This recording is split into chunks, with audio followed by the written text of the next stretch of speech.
Isang ama binigyan ng prayer booklet ang mga anak na walang boyfriend para magkaroon na ng love life. Madalas ay istrikto at bantay sarado ng mga tatay ang mga anak nilang babae. Pero ang isang daddy na ito, siya na mismo ang gumawa ng paraan para magkajowa ang kanyang mga anak na babae. Kung ano ang ginawa ng tatay, eto.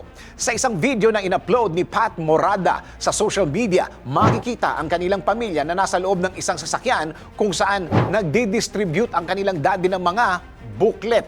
Pero hindi lang ito basta-bastang booklet kundi prayer booklet.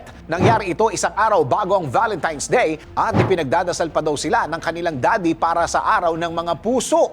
Dagdag pa nito, nanggaling daw sa isang madre ang mga prayer booklets na ito na maaring dasalin ng mga naghahanap ng mapapangasawa. Sinabi ng uploader na prayer booklet din daw ang naging daan para makahanap ng mapapangasawa ang kanilang daddy at tita. Marami naman ang nag-testify sa comment section na naging effective raw ang pagdadasal nila noon kay St. Joseph dahil nakahanap sila ng mabuting partner.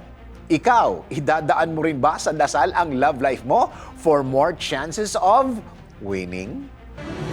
DWIZ Research Report. Report.